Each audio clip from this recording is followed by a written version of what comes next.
இல்ல ஒன்னும் தப்பு இல்ல. அவர் வந்து நாங்களா வேணான்றோம், அது இல்லைங்க. அவர் அமமுக கட்சி நீங்க சொன்னீங்கல்ல, அவர் அந்த கட்சியை விட்டு இங்க வரணும். அது வந்தா வெல்கம், வந்தா வெல்கம். நம்ம ஒன்னும் அப்செக்ஷன் சொல்லலையா, வந்தா வெல்கம். அவருடைய கட்சியை கழிச்சிட்டு ஏடிஎம்கே வர்றாருன்னா வரட்டும். என்ன வாட் இஸ் ராங்? தப்பு ஒன்றும் கிடையாது. எல்லாரும் இணையணும்னு தானே சொல்றோம். எங்களுக்கு இவ்வளவு பெரிய ஃபைட் பண்ணிட்டு இருந்த பழனிசாமி நானும் சேர்ந்து நிக்கிறோம். ஆகவே அவர்களுக்குள் எங்களுக்குள் யாரும் எதிரி இல்லை. இந்த நேரத்தில் எல்லோரும் சேர்ந்து போக வேண்டும். அது முக்கியமா யார் கையில் இருக்குன்னா, அவர் சொன்ன மாதிரி மிஸ்டர் பழனிசாமி கையில தான் இருக்கு. அவர் தான் கொஞ்சம் ஒரு 5 நிமிஷம் யோசனை பண்ணார்னா அதிமுக விடிவு காலம் பிறந்து விடும். ஆகவே அதாவது அண்ணா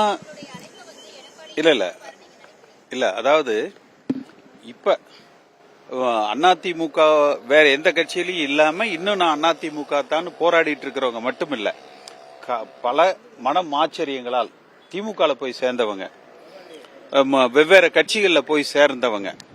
இப்ப பாத்தீங்கன்னா அவர் திரு தோப்பு வெங்கடாச்சலம் இருக்காரு, அவர் இங்கிருந்து நீக்கப்பட்டார் அல்லது சரியாக அவரை வந்து பயன்படுத்தல, அதனாலதான் அவர் வந்து திமுக போய் சேர்ந்தாரு.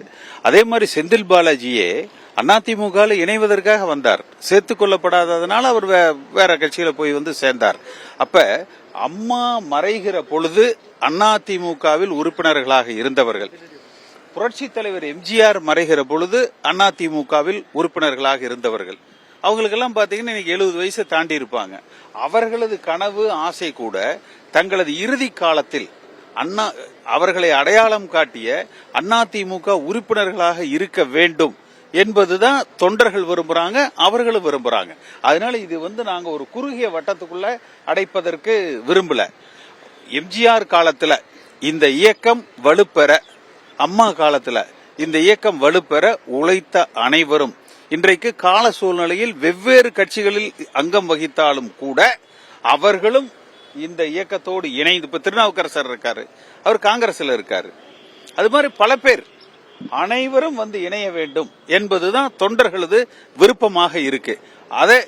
அந்த விருப்பத்தை ஏற்றுக்கொள்ளுகிறவர்களை ஒருங்கிணைக்கிற பணியைத்தான் நாங்க செய்யறோம்.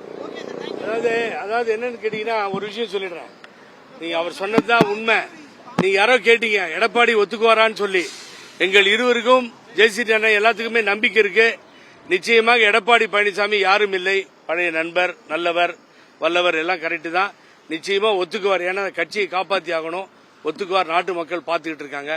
அதுல பிரிவினை வேண்டாம், ஒப்புக்கொள்வார். எனக்கு என்னன்னா, திரும்பி அழுத்தமா சொல்றேன், நான் கவலைப்படுறதில்லை. ஒப்புக்கொள்ளவில்லை, பிரிந்து சிதறி இருக்குமே, ஆனால் தொடர்ந்து தேசிய கட்சி உள்ளே வந்துவிடும். ரொம்ப ஜாகிரதையா இருங்க.